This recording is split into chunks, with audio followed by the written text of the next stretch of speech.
I want to address a very real physiological phenomena that you as a team member or participant may be dealing with in this moment. And I say that because I've dealt with it for 6 years. Every single time I confront an authority figure, and there's multiple authority figures going in here. There's cult tradition, all the machismo chauvinism that says that, men shouldn't have hearts to be broken and all of that. There's the tension in group dynamics. I'm one individual and we're dealing with a large group. So the large group always has the ultimate power, which is to physically torture, torment, and kill the individual. And they certainly have that ability socially. In our free market system, not so much financially. That used to go on in small villages. But there's a mass dynamic, the mass dynamic of the bowling ball and the pinball colliding. Whenever they meet, the pinball goes flying. And so you have the law of mass is in play when dealing with authority figures.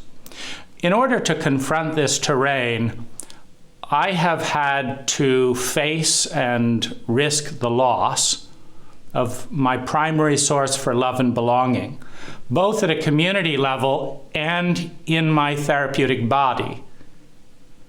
Meaning the therapists, and this is a very sacred role because there is, in the inequity of disclosure, there is an inequity of influence. And this is why this role is such a sacred one and is so damaging when it is abused. The role confers an inequity of influence in the most fragile and sensitive arenas of the client, of the therapeutic patient. Now, I don't just have one therapist ganging up on me. And of course, psychedelics amplifies that influence 1,000-fold. I have Peter Sandhill.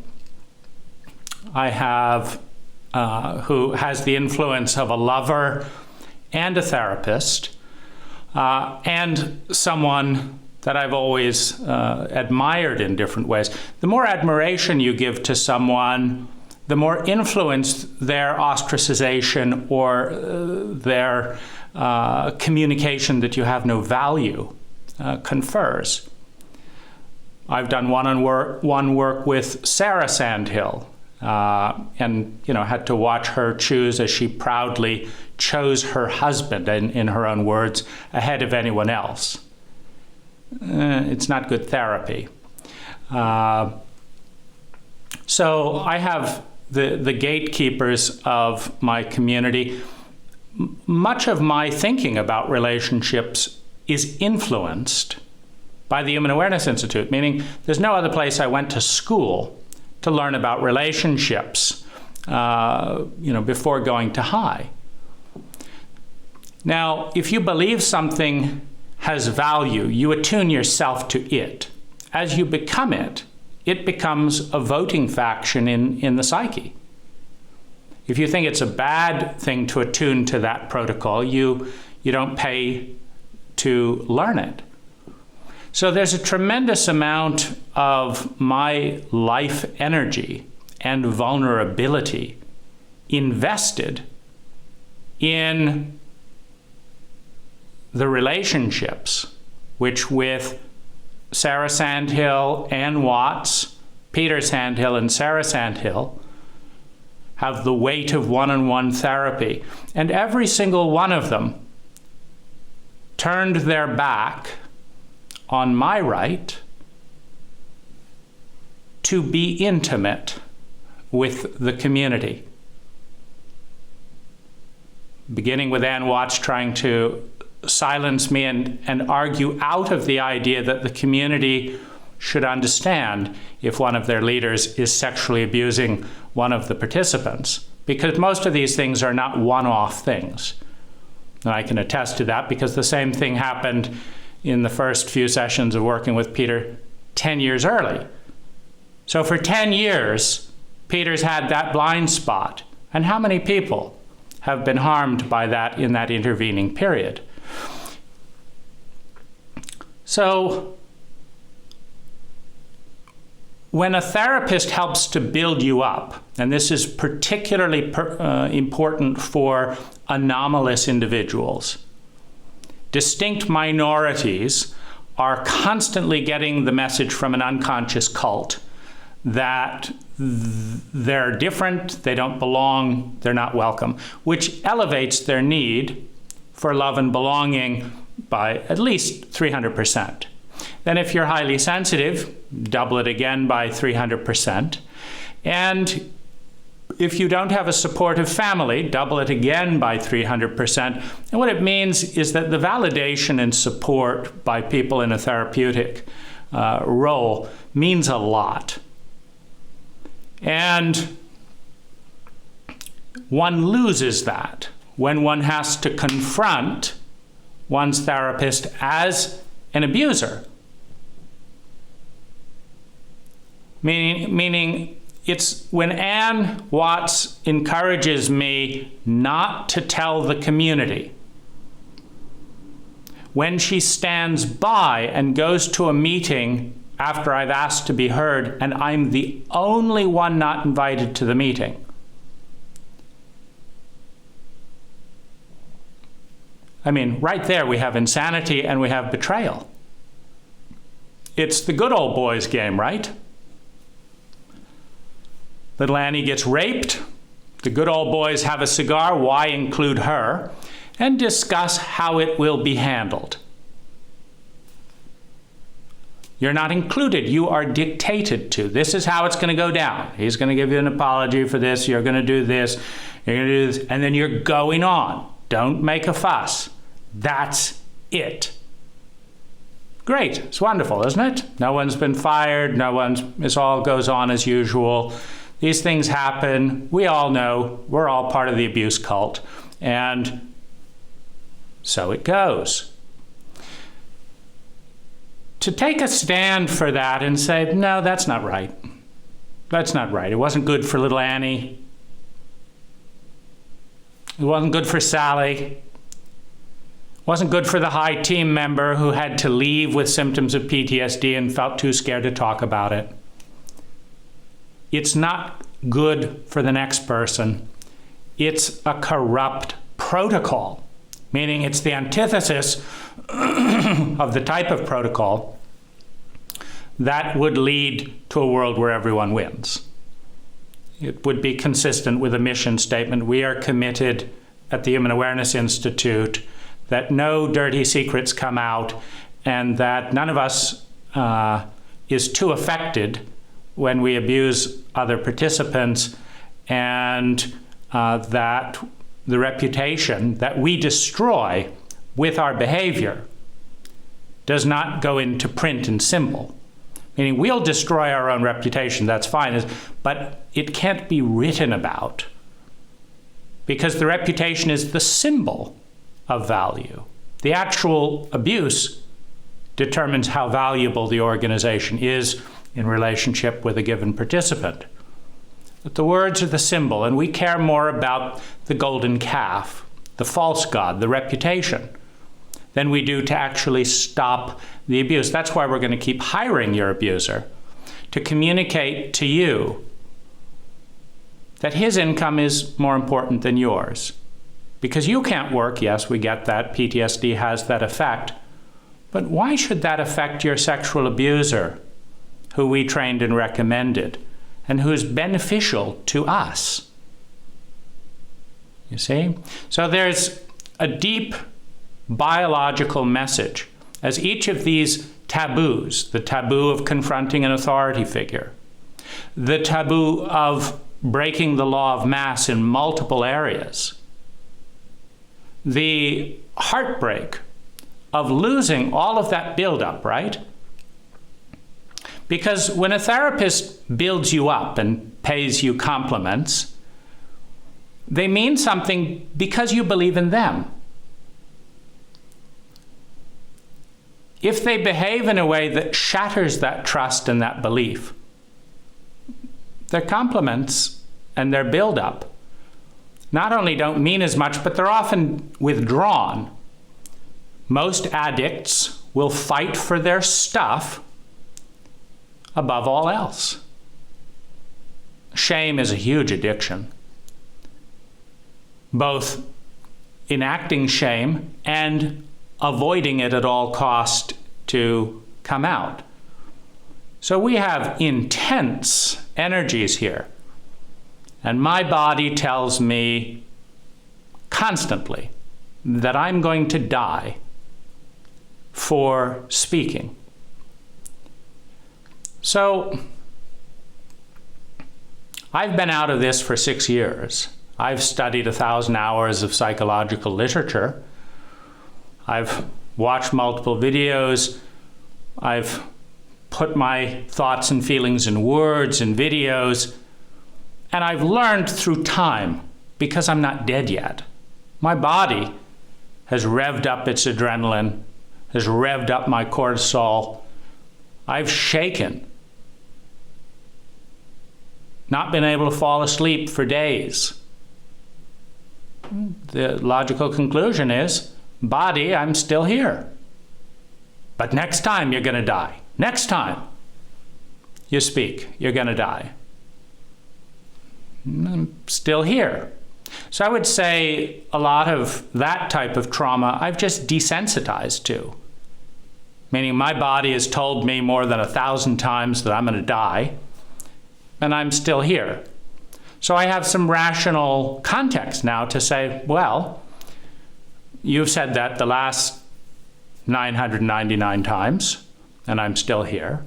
So go ahead and feel the feelings of you're going to die. But I don't think I'm actually going to die this time either. It is a big deal to move from the childlike state of worshiping the deity. And the high facilitators are very easy deities to worship. The whole protocol is superhuman. Meeting everyone, loving everyone unconditionally, a world where the entire world wins, waking up at 7 a.m., going until 10 p.m., timekeeping, running the entire group through stuff they never did in their whole life. The entire thing is a superhuman feat. And interestingly, in the shame literature, there's two bifurcations in how shame gets transferred.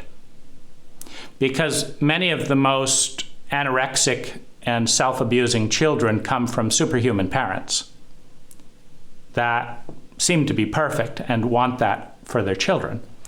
And so you have the superhuman shame of, I'm perfect, if you're not, there's something flawed with you, and I never make any mistakes. That's a little bit more of High's leadership category. And then you have the other dynamic, which is the subhuman parent. I get drunk all the time, I molest my children, I don't shave, I don't pay my bills, I'm a bum, and you're my children, and you feel disgusting.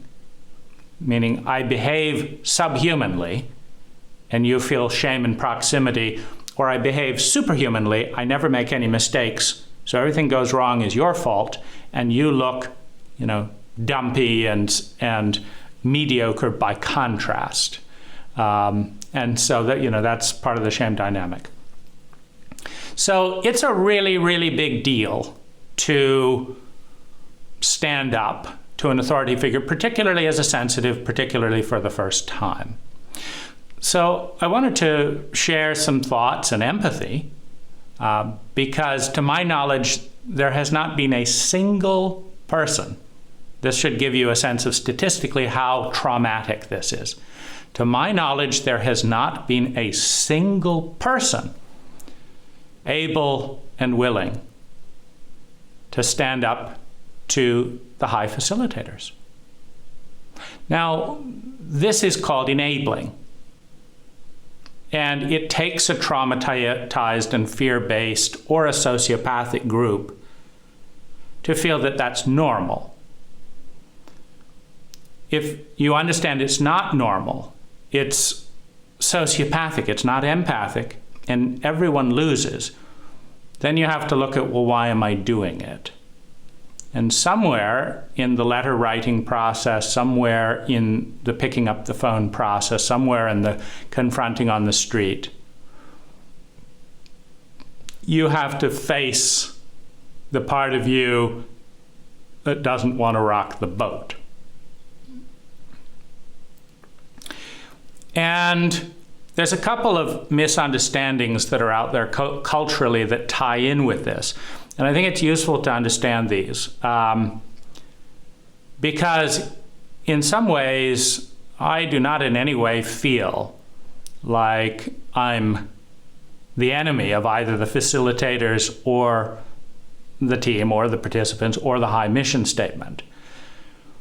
Data, truth, transparency is necessary for choice. Choice is necessary for empowerment. It's necessary for intimacy. Intimacy is necessary for love. So the real enemy is the protocol of silencing and secrecy. But still, we have a prison system where if you tell the guards that another prisoner beat you up, then 4 people beat you up the next day. So there's something in the group psyche. In prison, it's called snitching. That if you tell that we beat the shit out of you, we'll beat the shit out of you some more. Well, prisoners are not coming somehow from different homes than the rest of us. So there is that sense. Now, there's 2 evolutionary cultural stages of development. There's 2 different forms of identity. The one is the group. Now, this is the default. Throughout history, if you encountered a member of a different tribe, there was a lot of clan conflict in the reptilian brain.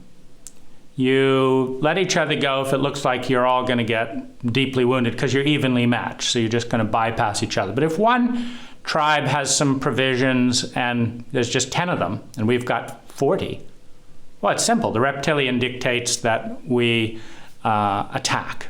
We fight what is smaller than us. We run from what is bigger than us. And we freeze or work around, when there's no good option there. And you'll find that in bullying dynamics, even in gangs, where if you're a small gang and I'm a big gang and you're coming around, well, I'll kill you. If you're a really big gang and I'm a big gang and we're evenly matched, we'll divide up the territory and we'll attack the small fish. So, in a group dynamic, you're loyal to your family above all else, and it does not matter who they are, how old they are, how useful they are, or what they've done. All that matters is, that's my sister, you insulted her, I'm gonna take revenge. It's group identity. And the only qualification for group identity is proximity and familiarity. And it's a big deal. It's still the case in Asian cultures that if you're adopted into the gang or the clan or the family, you're now my brother. You've got rank now by association. And it's a big deal.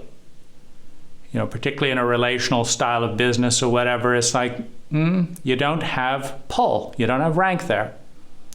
But if you belong to the leading family or whatever, if you're a friend of the king, you can do whatever the goddamn hell you want because you're friends with the king. It's an associative type of power structure.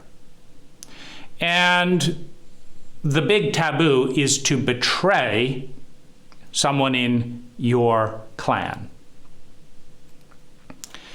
Now, this has worked and been the default for hundreds of thousands of years. This is my group. You're messing with someone in my group. That's it. I'm defending the person in my group. Now, on a sociopathic, sociopolitical, politic level, we see it in Washington, right? It doesn't matter that we know that there wasn't fraud in the Electoral College. You know, Trump will explain in his book, The Art of the Deal, that his policy is that if anyone offends him or hurts him in any way, it doesn't matter if it's justified or not, his protocol is to hurt them 5 times more. He will do to them 5 times bigger than was done to him. And the reason he's a believer in that is that this tends to intimidate people not to step on his toes, and it's made him a very effective bully in many arenas. And so he thinks this is a great idea. And it's not based on ethics, it's based on me.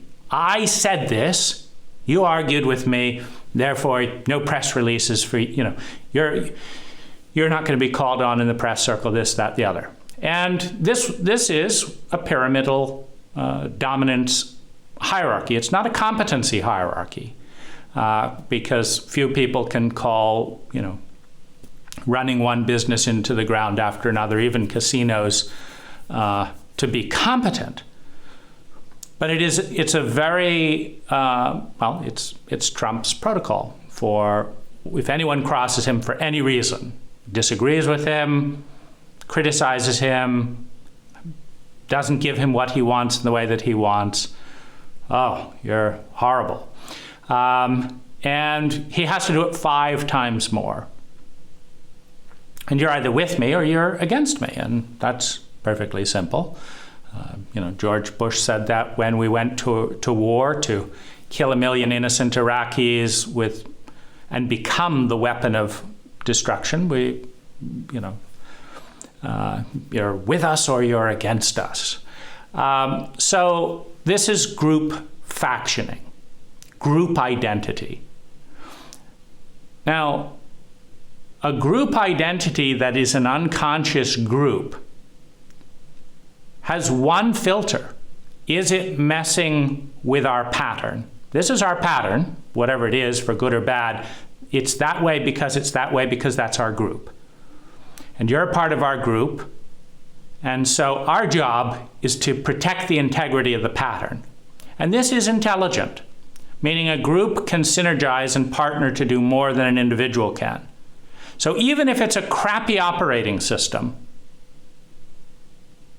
even if half the partners of your group are full of shit, we're the ones that drink sake until 2 a.m. and then try and think clearly the next morning. And of course, it never works, but it doesn't matter. If it's a crappy protocol, that's what we do, and that's our identity, and this is our group, and this isn't our group. And we're at war with the rest of the world, basically, because they're not our group. And whether it's countries going to war with other countries or families, ostracizing other families that see things differently politically or whatever it is, it's a group faction dynamic. And this is where you get the spoiled brat phenomena. Because, hey, if you've got a billionaire in the faction, if you've got a president in the group faction, well, you can just piss off the neighbors, be rude to the police, but your clan will always bail you out, right? You can get several DUIs, the judge just gets bought off, right? Because we're part of a clan. We look out for each other. Don't remember, never tell the police about this and that and the other. We keep all the dirty laundry in our clan under wraps at all costs and defend against the clan.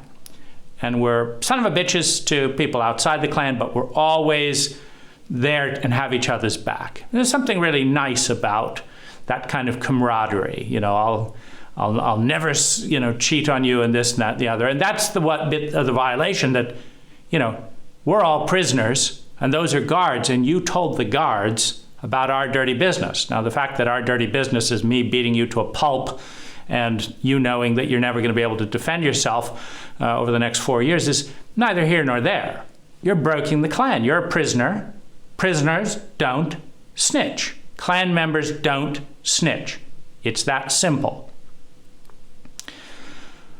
Within this paradigm, anyone that does anything that looks bad for the clan or harms another clan member, etc., is terrible. Though it's kind of interesting because there's a hierarchical rank. Meaning, so I'm in the high clan, and I'm abused sexually, psychologically, financially by the facilitators. But there's a hierarchical dynamic. In the power dynamic of that clan, the top dominants, you know, the ones with the control, are the center of the clan. The people that are out more at the edges, you know, you'd have a little bit more influence maybe if you were an intern or had lots of relationships with interns and stuff. But otherwise, you know, you become the fall guy. Because you also have that dynamic in power, like the president never admits a mistake. Instead, one of his staff members will resign, meaning they were at the meeting, the staff member said, I don't think we should go to Iraq because there's no credible source of weapons of mass destruction. The president says, I don't care what you think, we're going to Iraq. There's no weapons of mass destruction. The president tells the people, well, I was poorly advised. Because you always have to maintain the peak at the power structure. And so the person who tried to dissuade the president gets sacked and loses face, because the top of the power structure, which is often the most incompetent, but is still at the top, and why that is you know, the same mystery as why is it that within the human psyche, it is often the most corrupt parts of ourselves that make many of our decisions, and the most innocent and beautiful parts of ourselves that stand by waiting to be called upon, as we just carry on doing things the way they've always been done. Well, it's you know, the fractal pattern of power in government is a macrocosm of the fractal power of the psyche's government system within each individual. We all have hundreds of distinct parts of us that have different needs, different drives, see things differently, and we make the decision based on the dominant voices. And those dominant voices often get us into trouble. So there's a nice correlation, a nice symmetry. The top dog in our own head fucks up our life. The top dog in Washington fucks up the country. It's a great symmetry because most of us can't see in a psychologically illiterate state how we're fucking up our own life. So how nice that we can see how the president is fucking up the country, because, and then there's also the denier voice, right? No, the president's doing nothing wrong. And we can hear all those voices inside. We didn't make any mistake, right? We're doing our life perfectly. It's just bad luck that we keep running our lives into the ground, despite being brilliant runners of our own life. The other form of association is around position.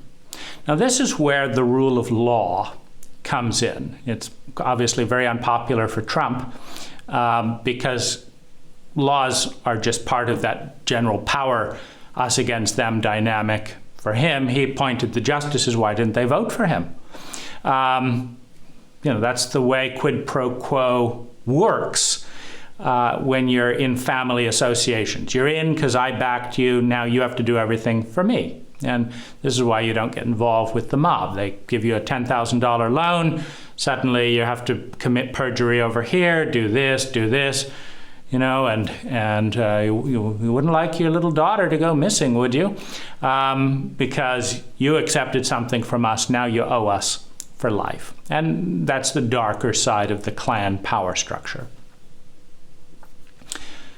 The other view is mathematics.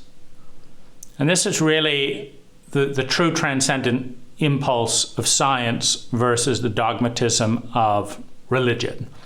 Because religion says, I don't have to look through your fucking telescope.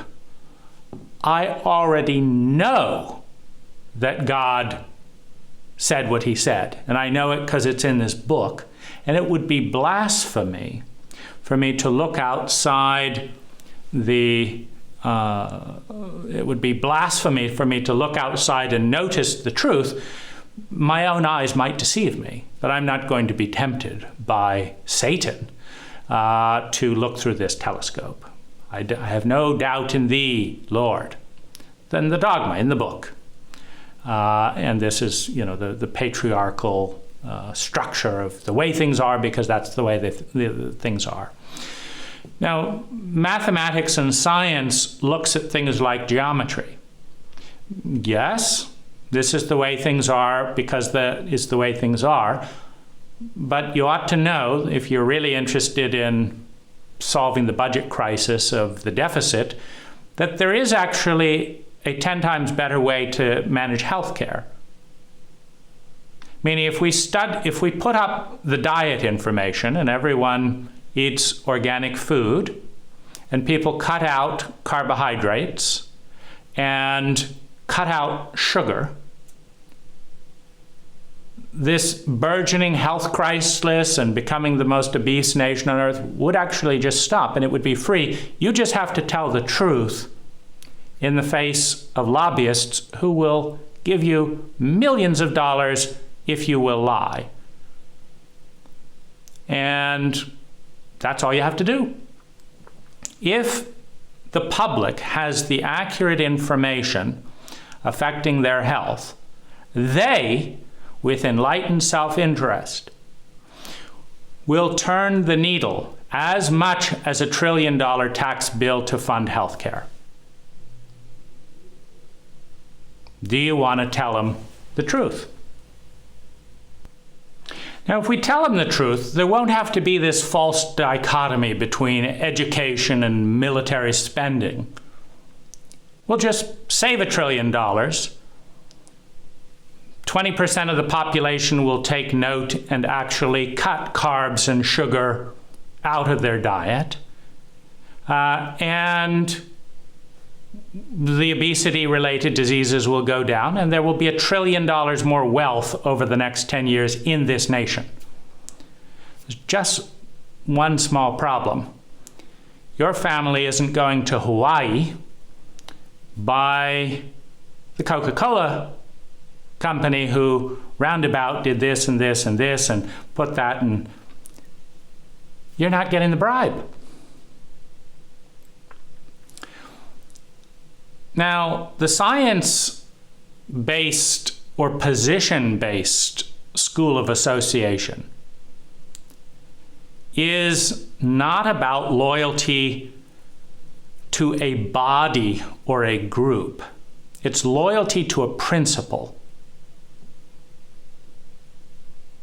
So, if I'm loyal to my family, as just whoever you are, Johannes, Juliana, Lucanus, Sherilyn, Michael, you're my family. Now, if you need help suing someone, I'll help you sue them. If you need help this, that, the other, whatever, your family, whatever you need, that's what you get. That's one position. The position-based, science-based loyalty is very different. It looks at symmetry, it looks at balance, It looks at principles, and it looks at objectives, and measures the possibility field. So if you know that your brother is constantly getting drunk, having bar brawls, running out of the bar, and leaving the customers and bar owner there to pay the bill, and that bar owner is suing your brother, who you've told 10, 20 times, stop drinking in these bars. Don't drink as much. Take a safe person. Drink at home if you want to make a mess, right? And they're not doing it. And your brother says, you got to help me. You got to help me. Another of these bars are going to bankrupt me. You've got to tell these bar, you've got to come on court and you've got to swear that I was with you all night. Well, it's perfectly obvious what you do when you're in the clan thinking. You're on Trump's team, you lie your teeth out and get rewarded, and maybe you'll get a pardon if you committed felonies or whatever, that's fine. It's the clan mindset. However, if you want to live in a world with less lies, less irresponsibility, less drunkenness, more ethics, more truth, then the more you care about your brother, the more you tell the truth and see that he pays his fine. You see, this is character-based ethics. It's mathematics-based ethics. Meaning you do the equation, I want a world with more truth. My brother is lying. He wants me to lie to cover his lie, because we're all in this together. We're family. But family is neither here nor there to me. I want a world without lying. And you're my enemy in this position because you're lying. You're creating the exact kind of world I'm trying to fix. I'm telling the truth constantly, even when it costs me. And you're lying. Well, if you believe, well, why do you care about lies?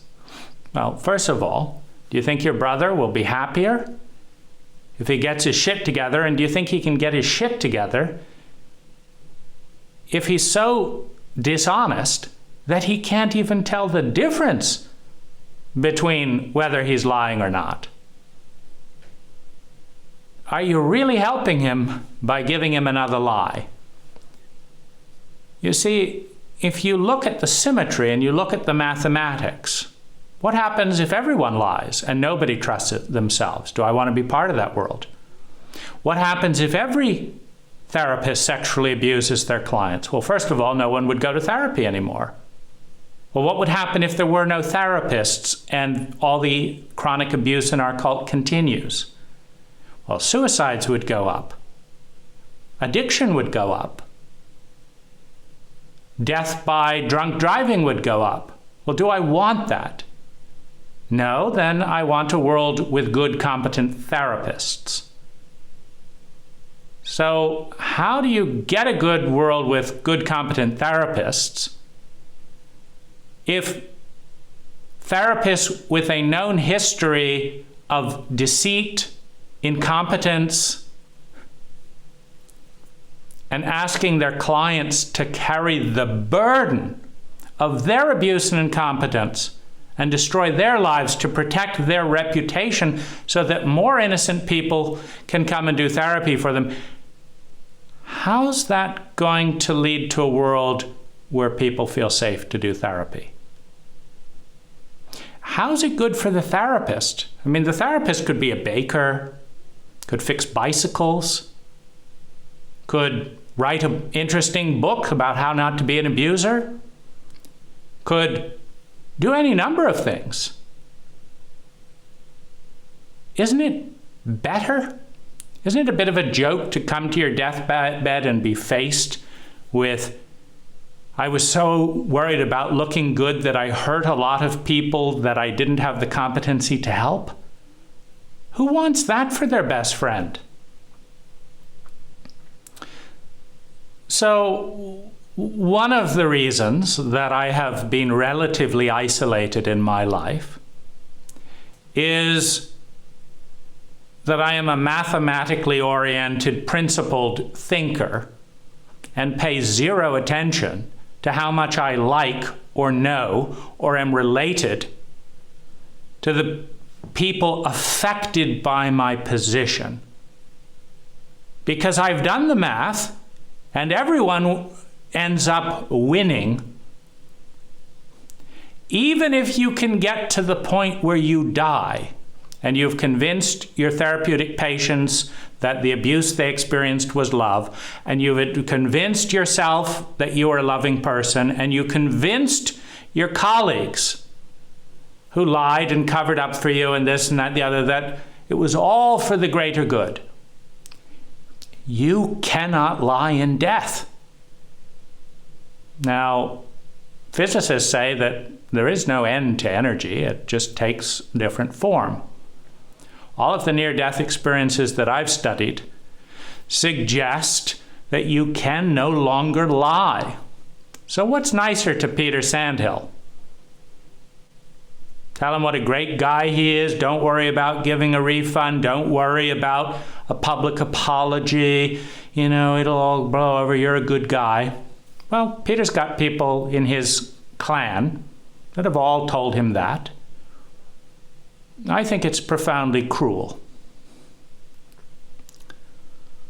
Because it doesn't change the underlying reality that I have been more harmed by the sustained and willful blindness of Peter Sandhill and the high facilitators than any other person in my entire life. Hundreds of thousands of dollars. Hundreds of % more pain. Other people hurt around me as that pain ripples out. Now,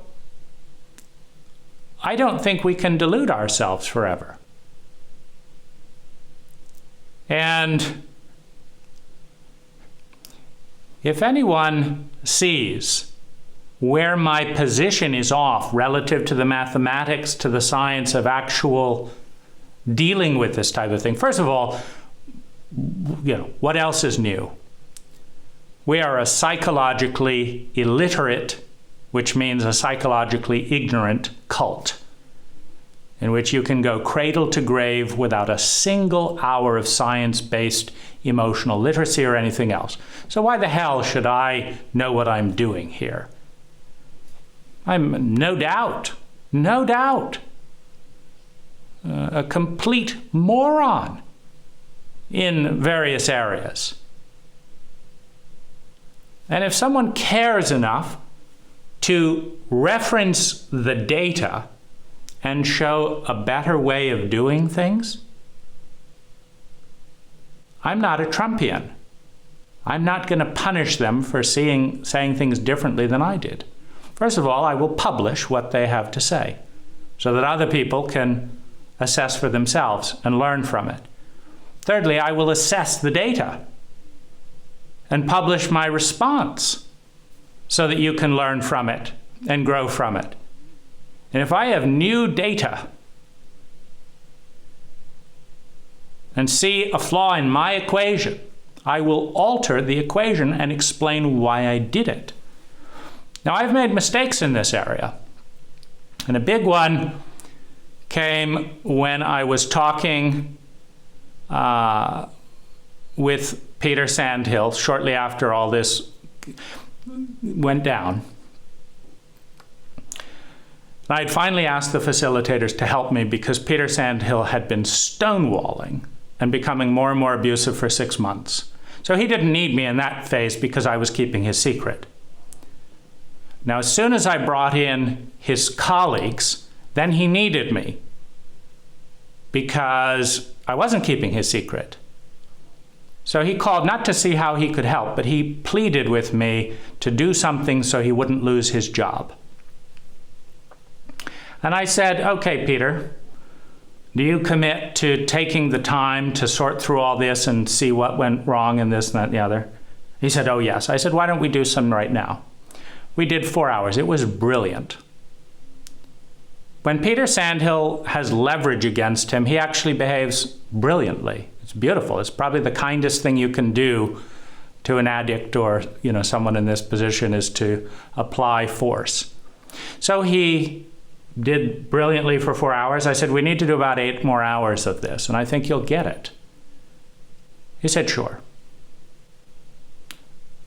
While he was on the phone, I sent the following recording to the high facilitators. I said, look, guys, Peter says he's going to lose his job over this. I didn't ask you to fire Peter. I asked you to give me help. I said, Peter seems to be making progress. You thought he was a great facilitator the last 10 years. He's just made a bunch of mistakes and learned from them, so theoretically, he's a better facilitator now than he was the last 10 years. So if you thought he was good enough the last 10 years, rationally speaking, he's going to be better the next year. If he's better the next year, and it took all this time and money and all the people he fucked up to get him to learn what he doesn't know, and now he actually knows it, maybe he could be a good contribution to the leadership body. So Peter hung up the phone. Thank you very much. He got what he wanted, right? Then I said, Peter, we need to talk. Oh, he couldn't talk, right? He has to go. Now he's busy convincing his friends that he didn't do it and this and that and the other. So he's got leeway from me. He vanished from that point. He had no use for me again, because all I had to say were things about where he was blind, things where he was cruel, things that he was dysfunctional, things that he didn't know. Well, no narcissist wants to hear that. Peter, in his eyes, has so much love to give, it's impossible to hold it all in. I mean, he wants to fuck all these people, whether they're in the container or not. It's just so hard to hold his dick in. He disappears. And this is not Peter's fault. His leadership body let him down by telling him he knew what he was doing. Clearly addictive symptoms. So I wanted Peter to like me, so I did that. If I understood the psychology a little bit better, it would become a manipulative relationship, frankly, where I would, be needed to Peter, and then he would be nice to me, and I'd dole it out in little bits. But who wants to pretend that that's love? It's just narcissistic addiction. It's nothing. But in a big way, I let Peter down in that moment, because I did what his addict wanted and set the entire community up for the other addicts' addiction. I mean, the facilitators have been an addict the entire time. Nothing comes out. So if Peter keeps his job, it just means that he's operating behind closed doors with no one knowing his abuse addictions. And someone else gets hurt, and they lack, like I did, the first 10 years earlier when this happened, Peter told me it was all love. But High doesn't give a definition of love.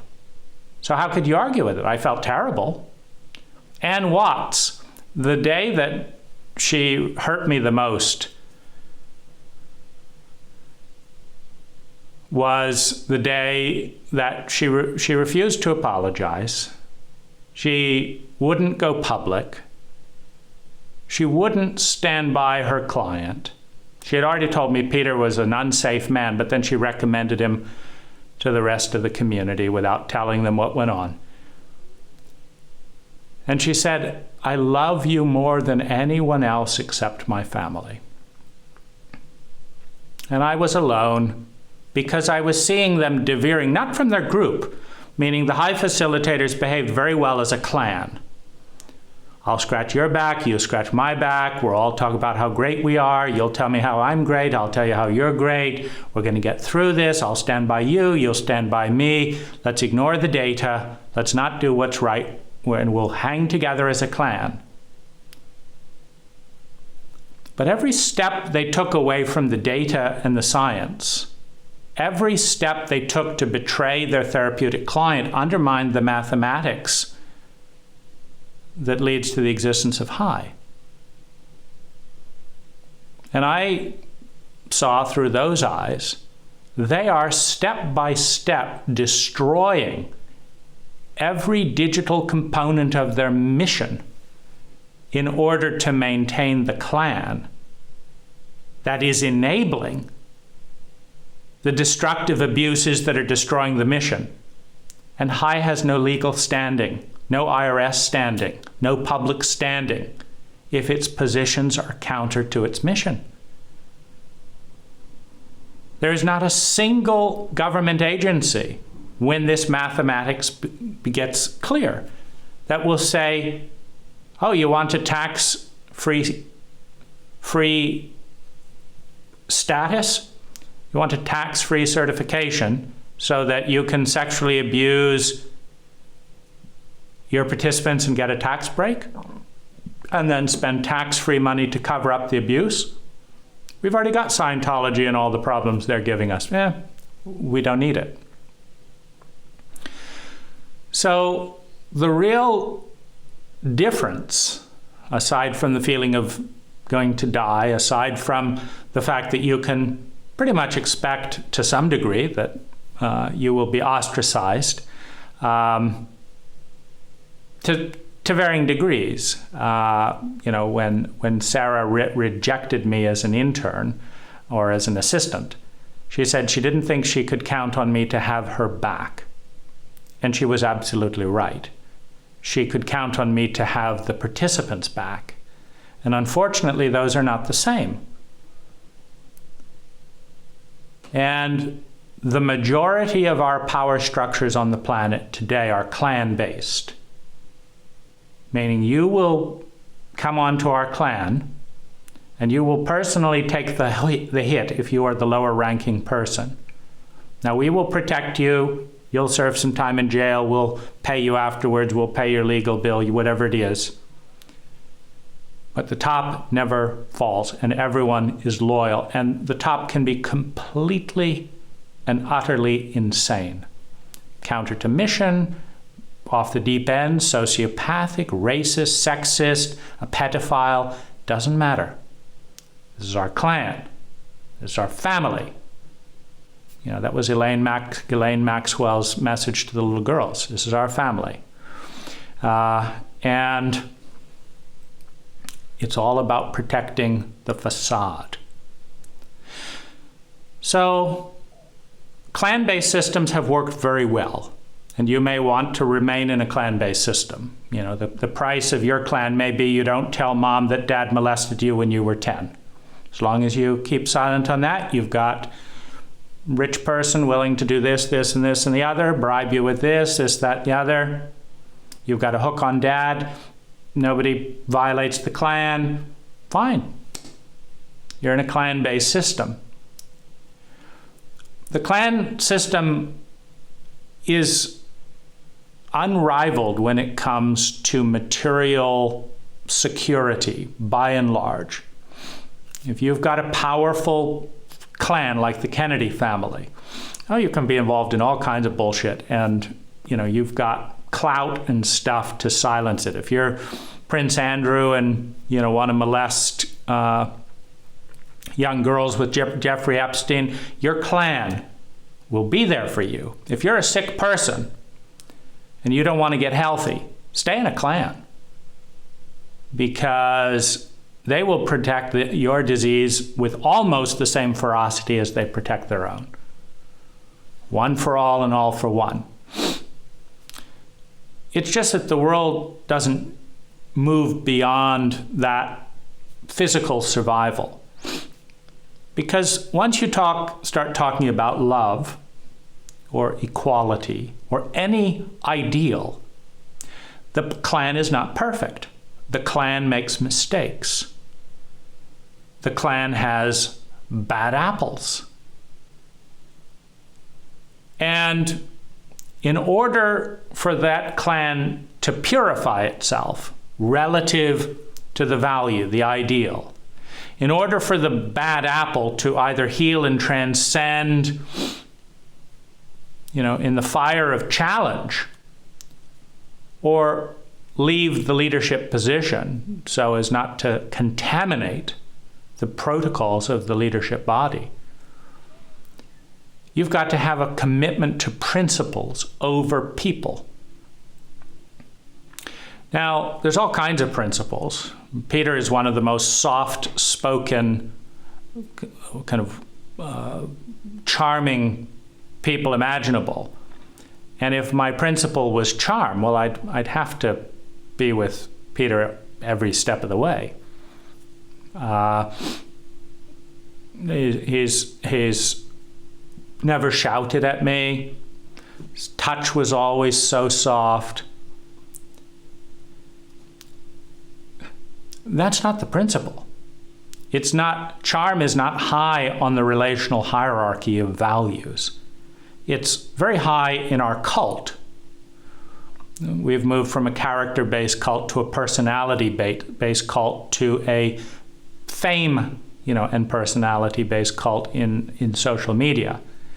And whether you lie or not is not a big, character issue. Whether if you sexually abuse people, as long as you don't get caught, it's not a big issue. But if you value any sense of ideal, when anyone in your clan or out of your clan violates the ideal, you challenge them. And when anyone in your clan or out of your clan honors the ideal, you celebrate them. Your clan is the moment of protocol. Because if you value health and someone in your family is giving someone a glass of arsenic, your family is violating your principle, and you stop them. If you value your clan, and the other person being killed is not part of your clan, then so much the better. They're not important because they're not in the clan. All the rape and violation and trauma, whether it's of Iraqis or whatever, those are foreigners. They're not part of the clan. When you look at the actual data of how many families around the world the US government is terrorizing, directly or indirectly, with drone bombings, with invasions, with intimidations, how many individuals around the entire world on a 1 to 10 scale are in terror of some aspect of our government organization? And how many of them actually did something horrible to deserve that terror versus, you're just one of the million Iraqis who was mown down? When you're a data-based and principle-based decision maker, you look at the data and make decisions based on how that data correlates to sustainable well-being over time, based on the best science available. You are excited to be wrong. You're excited when other people show you data that tells you you're wrong. Oh my goodness, you mean there's a better way of doing this because I didn't have that bit of data?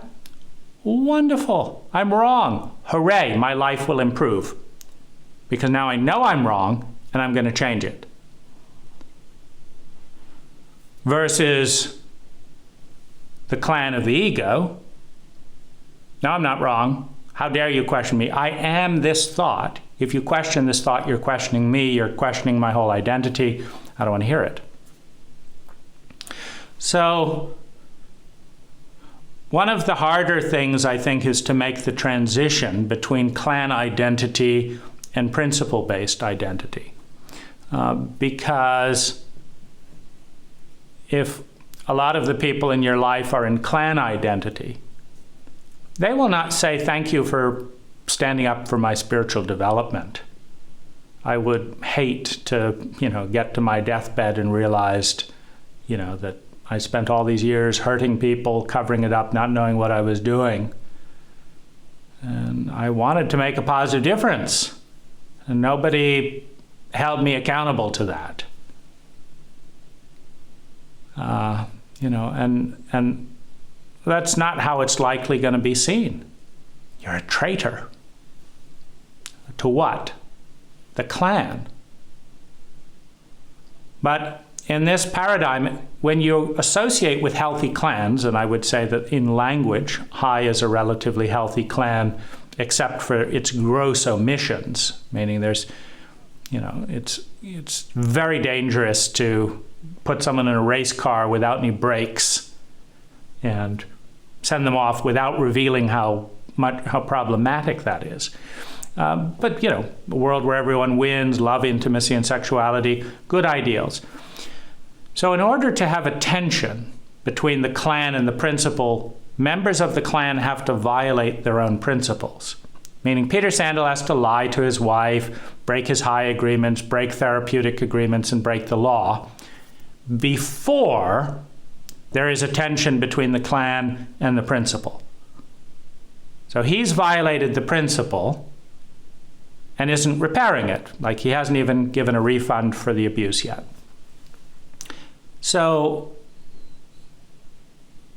now, if he wants to hold on to the crime as a noble thing, or why should he have to give a refund? Because all narcissists think about themselves, then, he will try and evoke the clan. Say how nice I smile at you, I'm this good guy, you're my clan, don't let me be abused. In fact, I got a voicemail from someone who wouldn't give their caller ID, wouldn't give their name, wouldn't identify them, but wanted to tell me what a good guy Peter Sandhill was and how horrible it was that I was alerting other possible clients that they might be in danger. And so it's Peter's a good guy.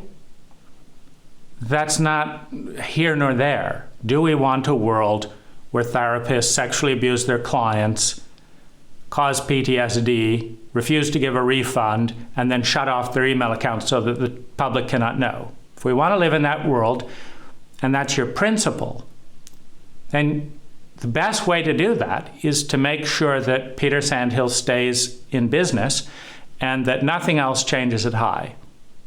But if you don't want to live in that world, the best thing you may be able to do, meaning if the facilitators refuse all dialogue and all change of positions, the kindest thing you might possibly do for the world and for them is to close down the organization and provide testimony. Now, often addicts, when it comes to their thing, because, when Anne violated one of her boundaries with me, she said she apologized and she said, High is my baby. But what I don't think she realizes is that the clan is not what's valuable about High. What it does, if it does something good, when it does something good is valuable. That's worth protecting. And I'm not challenging the good stuff at High. I'm only challenging the cancer. But if there cannot be a distinction between the cancer and what is healthy and in integrity, then everyone has a right to know that, at the very least. And I will still do what I can to ensure that the next victim, because in a cult like ours, you've got to assume that there will be another person sexually abused by a High facilitator. I'd say that's a given. The degree of it, that'll vary. The impact, that'll vary. What I'm interested in is what happens next. First, getting that number to as few as possible. But if 12% of licensed therapists admit to sexually abusing their clients, licensed therapists, 12%, and the high facilitators don't even have that basic training, well, it's, I would expect, frankly, that one of the reasons this was so hard for the other facilitators to support me in challenging Peter is that they'd all done it. And so they'd have to face the horrendous truth that they've devastated lives like my life with people who walked away and didn't give it back to them. Because most sexual abuse survivors never tell their sexual abuser that for 30 years they couldn't make love with their partner. They walk away in shame. How many people are carrying the shame of the high facilitators? And how hard is that to face, to go from being the perfect one who can't make any mistakes to being the coward who let one person after another go away hurt without acknowledging to the community what went on, so that they lost their community so that you could hold on to your image. That's a horrific thing to grieve. And I think it was hard for the other facilitators because I noticed that Peter deteriorated in their influence. When after the meeting that I wasn't invited to, which is in itself an abuse.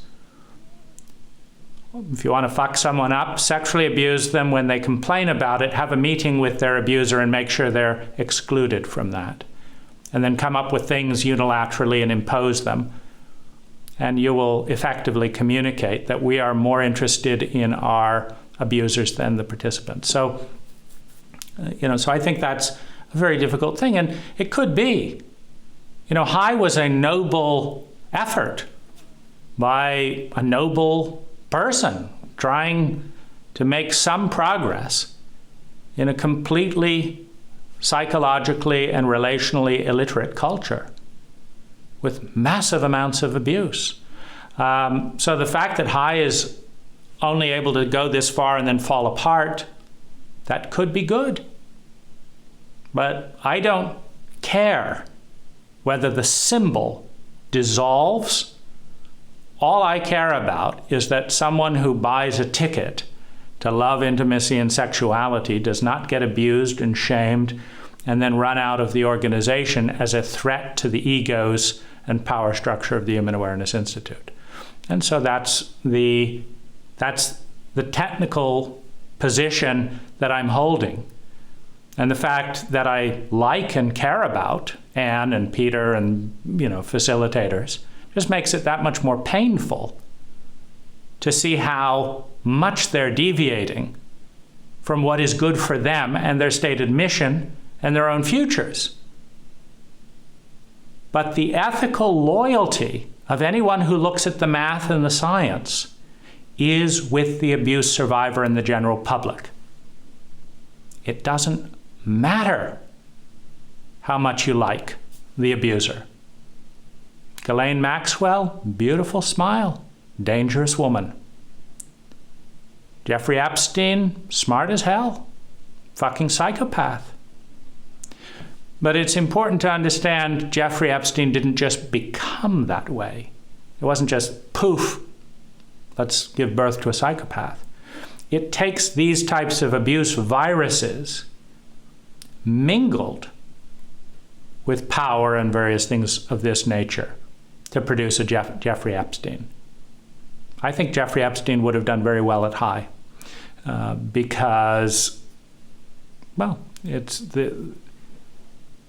lot of what he did, he could have just called it love because there's no definition. And many, many, many of these victims, in fact, so far as I can tell, 90% of Jeffrey Epstein victims were at choice. just like I was at choice with Peter. They were at choice in the sense that there were only, less than 10% of the cases where he actually grabbed a girl and raped her. But the combination of money, of promises of retribution, and the power dynamic just ensured that one underage girl after another thought it was in their best interest to have sex with Jeffrey Epstein and be left with the various psychological damage, most of which comes from the secrecy. Because it's a momentous event. If you're scared for your life for telling a momentous event, you become invisible. And I've been invisible my entire life. It's complicated because parts of my ego have been incredibly loud. And parts of me have never, ever been seen. How to bring those two together. The parts that are so hurt and so alone have learned at a young age that they would be killed, hated, and blamed for telling the truth. And so they're waited in the wings in silence and have never said a word for years upon years. And that's my deepest wound. And so the medicine is no one is silenced and no one is invisible. The hate that comes at me, let it be visible. The sadness I feel in response, let it be visible. The frantic manipulations of an addict, let them be visible. Because you cannot understand something you don't see. You cannot love something you don't understand. So it's all moving to a good place.